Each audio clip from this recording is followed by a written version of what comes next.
Así es mi tierra con Bolivia es una presentación de Causa Chuncoca, revolución que se escucha. Cada lucha, cada esfuerzo, cada grano, cada arena construyó este pueblo con su gente, su cultura por un mañana mejor. Otro mundo y es posible como un manantial, la conciencia del futuro. Entreguemos la energía, Bolivia es nuestra nación. Hay una revolución en Sudamérica, hay una revolución en América Latina. Aquí en Caracas comenzó esta historia. Es necesario que el mundo lo vea y lo acepte, porque es una realidad que no va a cambiar. Es una revolución de los tiempos, histórica, tiene raíces muy profundas. Hoy muero, dijo Tupac Katari, hoy muero, pero algún día regresaré hecho millones. Sabíamos, hermanas y hermanos, no estaba solo. Volveremos millones. Ahora somos millones, hermanas y hermanos.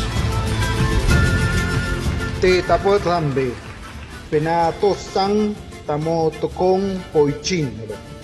Aguerridos ancestrales. Bolívar, Redpay Sucre, Muco Zambe. Hijas e hijos de Bolívar y Sucre. Te puicata Zambe, Maín, Caicharo, Notok, Redpay. Pata, Ponuse, y Caratamando. Solidarios, leales y patriotas. Así somos, así es mi tierra con Bolivia.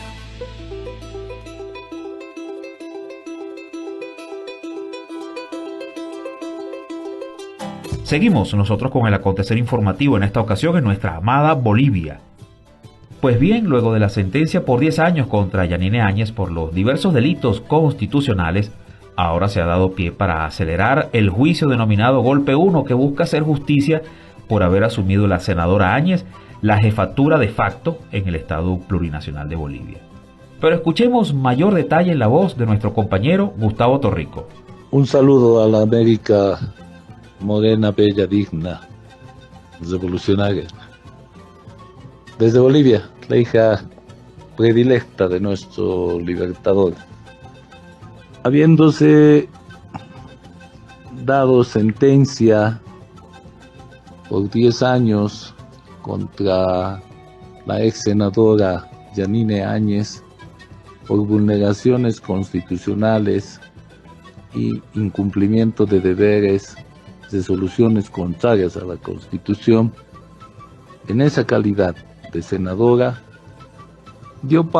esta sentencia dio pie a que se empiece a acelerar el juicio denominado Golpe 1, que es el juicio sobre el cual basa un proceso por el tiempo y el espacio cuando la senadora, luego de haber vulnerado la Constitución en la Cámara de Senadores y en la Asamblea Plurinacional, asumió de facto el mando del país, asaltando el gobierno y destrozando la institucionalidad. Este proceso, el golpe de Estado 1, tiene que ver con posteriormente las masacres.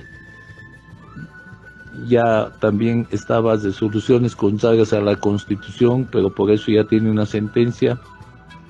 Está el manejo económico, pero lo interesante de esto es que tiene en el espacio de preparación para este asalto al poder el hecho de conspiración. Conspiración a partir de un grupo de caducos políticos sin ninguna representación, que no aceptaron una nueva derrota electoral y por ende trastocaron el mandato constitucional para hacerse del poder. El señor Doria Medina, que no era ni candidato, el señor Carlos Mesa, que era el candidato perdedor de esa elección y el instigador a la quema de los tribunales electorales, etc., su asesor Ricardo Paz, que es el que convoca a la señora Áñez para que se haga cargo del poder, Luis Vázquez Villamor, asesor de Tuto Quiroga, que forzadamente interpreta un artículo constitucional para, engañando, hacerla asumir el poder a la señora Áñez. Don Tuto Quiroga, que por boca propia confiesa que estaba él comandando las Fuerzas Armadas, sobre todo la Fuerza Aérea. La Iglesia Católica, cuando no, con su doble discurso, uno para concientizar a los pobres que no hay necesidad de rebelarse, sino que más bien crean en un Dios al que hay que pedirle y vivir bajo su magia celestial, incluso sobre esa docilidad hacia el patrón, pero que cuando llega el momento de la verdad no duda un segundo en unirse a las fuerzas fascistas e ir contra ese mismo pueblo al que luego quiere manejar como sus ovejas. Embajadores de la Unión Europea que no tenían absolutamente nada que ver en nuestro país, el representante de la Unión Europea, el embajador de España, pero así también el embajador de Brasil en el país. Y estos personajes deciden que la señora Áñez sea la presidenta en sucesión del presidente Morales. Al no corresponderle, lo hicieron igual. Trastocaron la Constitución y la posesionaron. Y fruto de esta posesión es que se dicta un decreto llamado el Decreto de la Muerte, que permite a los militares y policías reprimir al pueblo con la seguridad de que no van a ser enjuiciados penalmente en ningún momento. Cosa que no se ha dado porque el decreto mal habido, decreto abolido, y por ende los militares también están sometidos a la justicia. Los comandantes de ese tiempo han sido sometidos a 10 años de cárcel, los que están prófugos. Algunos se han sometido a juicio abreviado de 3 años y otros de 2 y 1 año. Entonces, ese juicio 1 es el que va a dar luces sobre las masacres en Sacaba, en Sencata, en Guayani, en el Pedregal, en Rosales, en Potosí. Ese proceso, juicio 1, tiene que dar luces sobre los miles de detenidos, perseguidos, encarcelados, muchos torturados por el régimen fascista a la cabeza de Murillo y López en los 2 ministerios más fuertes, el de gobierno y el de Fuerzas Armadas o de Defensa. Esperemos ahora que el Tribunal Constitucional actúe en consecuencia con una resolución y sentencia previa que tiene ya emitida, donde dice que la señora Áñez no fue en ningún momento presidenta constitucional. Por ende, el pedido de la defensa de que ella sea juzgada en este juicio, en el golpe de Estado 1, como presidenta, por juicio de privilegio o juicio de responsabilidades, sería una contracorriente entre ellos mismos. El Tribunal Constitucional debe ver las consecuencias, debe medir bien lo que ocurriría en el país si se deja en la impunidad, porque está jugando sobre la certeza de que solamente el MAS tuviera una mayoría parlamentaria y no así los 2/3. Y en la otra vereda del frente, los parlamentarios fascistas de Carlos Mesa y de Fernando Camacho, lo que más quieren es cerrar sus filas y hacer rechazar el proceso en el tribunal primero y luego no obtener en las 2 siguientes votaciones en la Asamblea Plurinacional la autorización, con lo que la señora Áñez quedaría en libertad por ese proceso, más tendría que estar cumpliendo su sentencia de 10 años por el anterior. Eso es lo que está ocurriendo en Bolivia, y los últimos datos de la policía, como siempre, inmersa en hechos de narcotráfico, con 3 muertos ejecutados por los narcotraficantes, 3 policías, el descrédito de la policía, la caída en vergüenza del Verde Olivo, hará presagiar qué es lo que ocurrirá dentro de algunos días más. Desde Bolivia, un abrazo para América Latina. Gracias, hermano querido. Era Gustavo Torrico, viceministro de Gestión Gubernamental. Y los actores de la política fascista boliviana se vuelven a rearticular en paralelo con los factores foráneos, quienes buscan la desarticulación política del país. Esto y más nos acerca nuestro compañero Gabriel Villalba. Hola, ¿qué tal, mis amigos de la radio Causachuncoca y mis grandes amigos, compañeros, todos ustedes que escuchan este excelente programa con mi pana y amigo Alejandro Díaz de Venezuela, que desde los primeros días del golpe de Estado, ya por noviembre del 2019, venimos haciendo esta emisión, no solamente para informar, sino también para formar el criterio revolucionario de nuestros pueblos a nivel continental, a nivel de Venezuela, a nivel de Bolivia, Latinoamérica y, por qué no decir, el sur global. Estamos en esta nueva emisión, en esta nueva transmisión, en una nueva semana, para analizar la coyuntura semanal, que todo lo que ha pasado en el Estado Plurinacional de Bolivia.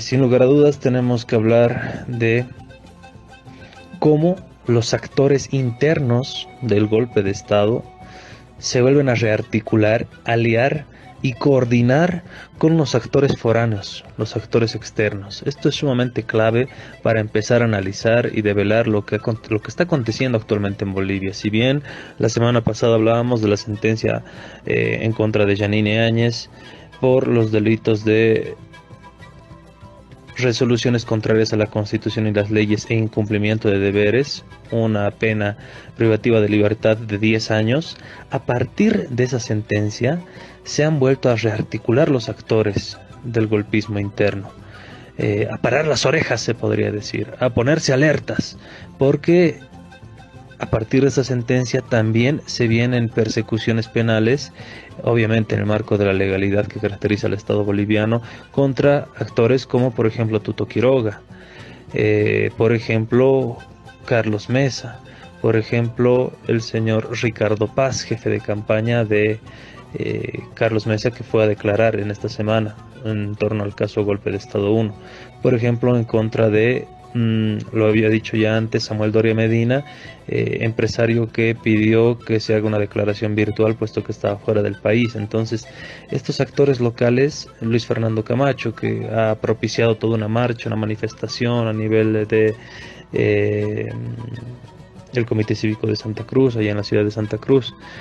De este tema vamos a hablar pormenorizado un poco más adelante, pero tenemos que referirnos a cómo estos actores se vuelven a articular. Parecía que ya la habían abandonado a la señora Áñez, lo vuelven a hacer a partir de este fallo de 10 años en contra de Áñez, lo vuelvo a decir, por resoluciones contrarias a la Constitución y las leyes e incumplimiento de deberes, en su calidad de senadora, porque a ella se le ha sentenciado por todos los hechos previos al 12 de noviembre del 2019, es decir, previos a la autoproclamación como presidenta del Senado y posteriormente la autoproclamación como presidenta ilegal, inconstitucional e ilegítima del Estado Plurinacional de Bolivia. Pero lo que yo quiero hacer énfasis, más allá de lo ya hablado por Gustavo, tiene que ver con los actores externos. Yo les llamo los jinetes del golpismo externos.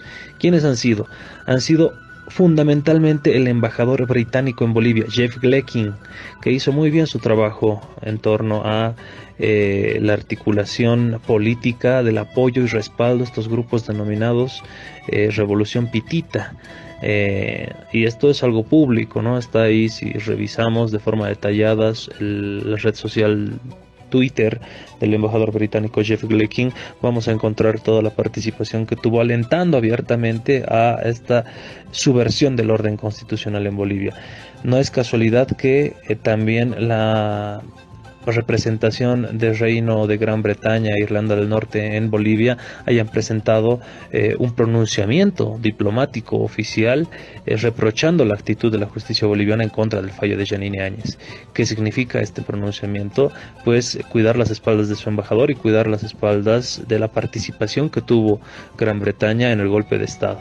Otro actor, la Unión Europea, al mero estilo del colonialismo del siglo XIX, pues también ellos se han manifestado y han reprochado la sentencia contra Yanine Áñez, indicando que, bueno, cuestionando la independencia judicial que existe en nuestro país y referenciando al propio informe del Grupo Interdisciplinario de Expertos Independientes, el propio informe de García Sayán y demás. ¿Qué vemos acá? Vemos una coordinación entre los actores locales del golpe, los actores bolivianos, políticos bolivianos del golpe, con actores externos, el embajador Jeff Glecking, representantes de la Unión Europea. Ojo que tanto Jeff Glecking como los embajadores de la Unión Europea fueron los primeros en presentarle las cartas credenciales a Yanine Áñez. Esto, a nivel del derecho internacional público, significa el reconocimiento de legalidad y de legitimidad hacia un gobierno, presentar las cartas credenciales como embajador.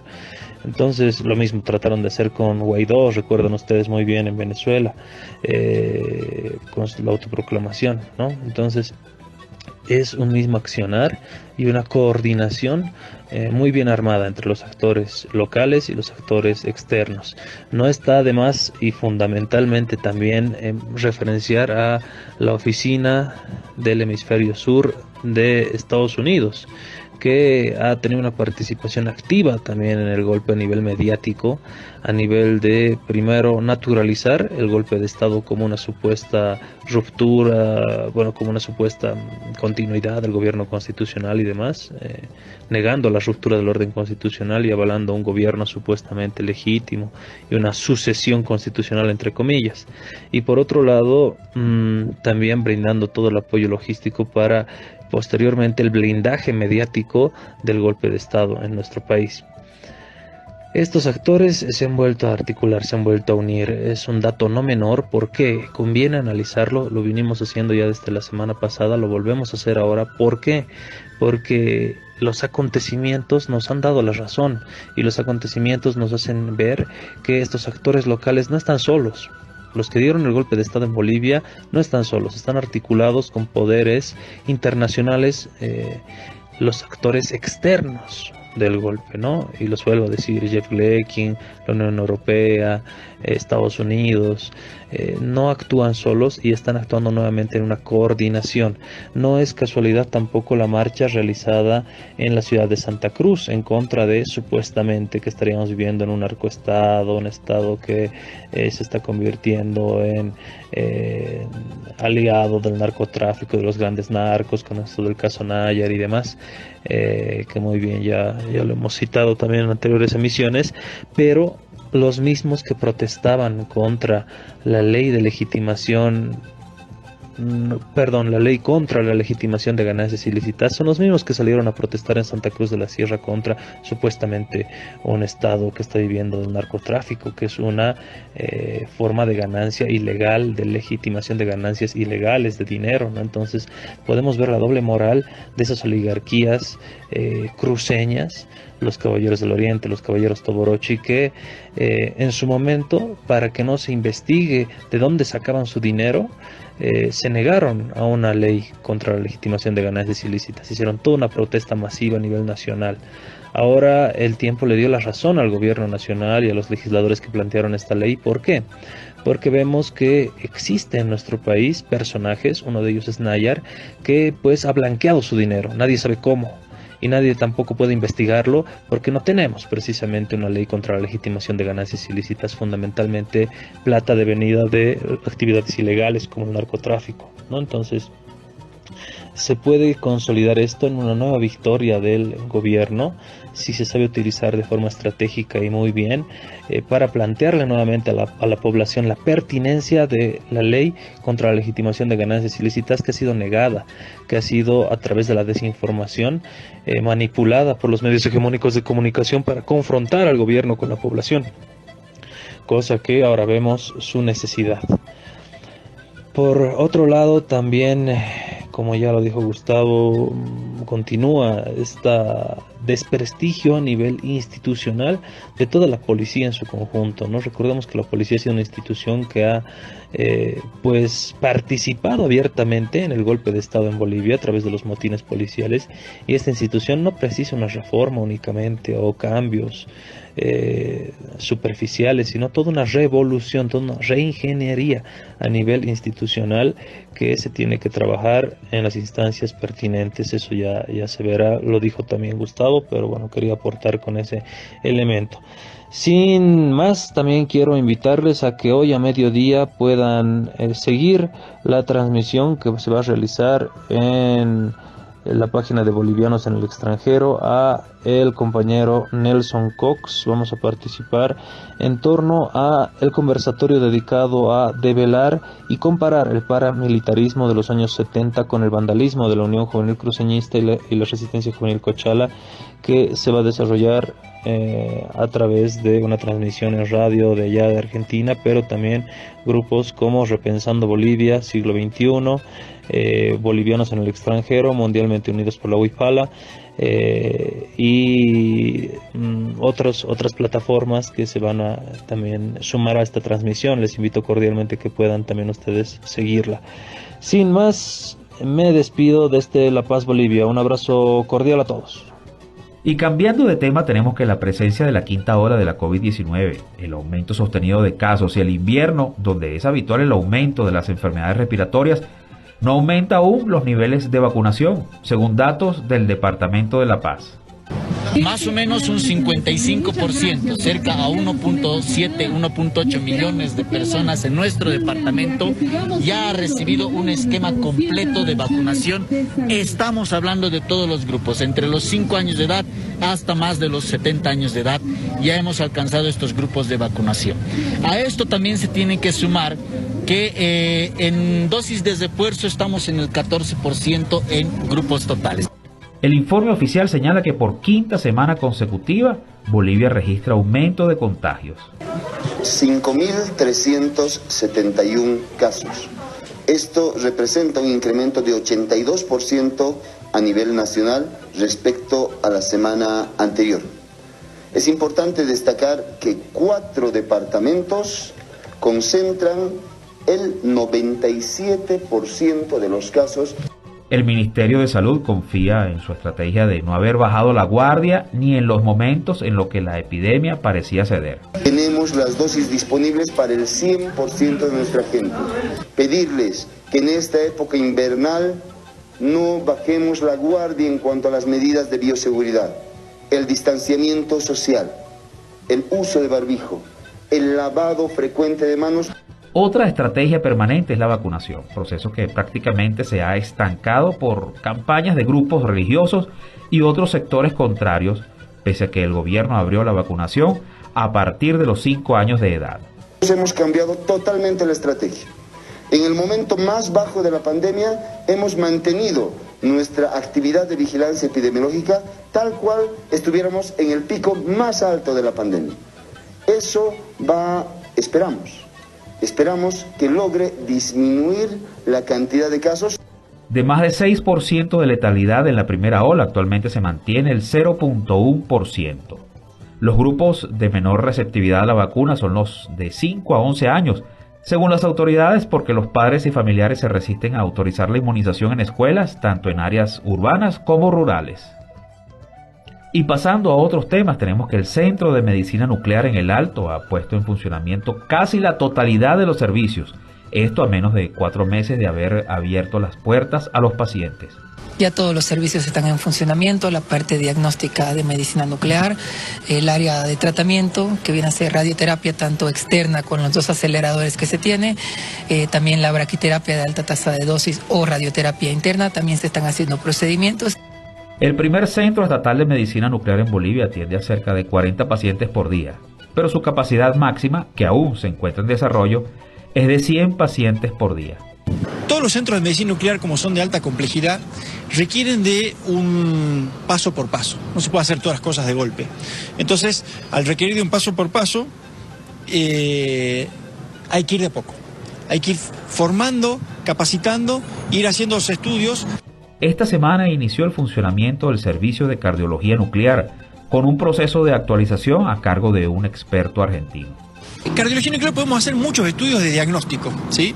Se inyecta un material radiactivo y depende de ese material que nosotros decidimos cuál es, vamos a buscar un proceso. No es como la resonancia, por ejemplo, que ve la anatomía, o la tomografía computada, que ve anatomía. La medicina nuclear ve función. Por eso se llaman imágenes moleculares. Las imágenes moleculares revelan si el paciente tiene algún problema cardíaco para prevenir una crisis y en caso de haberse producido, evalúa su condición para hacer seguimiento del proceso de recuperación. Se llama estudio de perfusión miocárdica, reposo y esfuerzo, en donde somete al corazón un esfuerzo, y eso sirve para evitar un posible infarto más adelante. Cuando ya lamentablemente la persona tuvo un infarto, también sirve para valorar el tamaño del infarto y cuáles son las conductas a seguir. O sea que, en principio, para lo que más se va a utilizar es para buscar la cardiopatía isquémica, que es la enfermedad arteriosclerótica del corazón. El 90% de los pacientes reciben atención gratuita a través del Sistema Universal de Salud, perteneciente al Estado. El Gobierno Nacional construye actualmente otros 2 centros similares a este de la ciudad del Alto, en las ciudades de La Paz y Santa Cruz.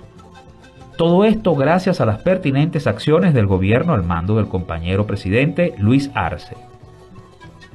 Pasando a otro tema, en Bolivia se destacó el restablecimiento de comisiones entre 4 países para promover la construcción del tren bioceánico de integración, que unirá a los océanos Atlántico y Pacífico, un proyecto que es considerado como un nuevo canal de Panamá para reducir tiempos y costos de transporte.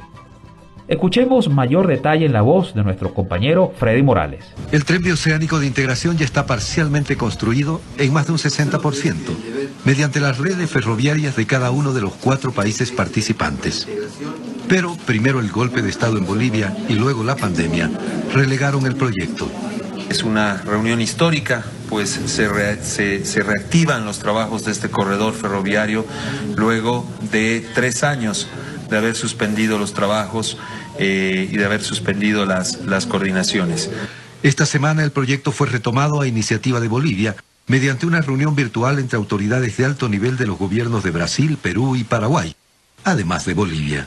Hemos conformado mesas de trabajo en temas técnicos, en temas financieros y obviamente en los acuerdos bilaterales que se tienen que tener. Estamos contentos nosotros de haber reiniciado las mesas de trabajo y además de eso de confirmar y de afirmar de que este corredor bioceánico va. Los 4 países definieron los temas de las mesas técnicas.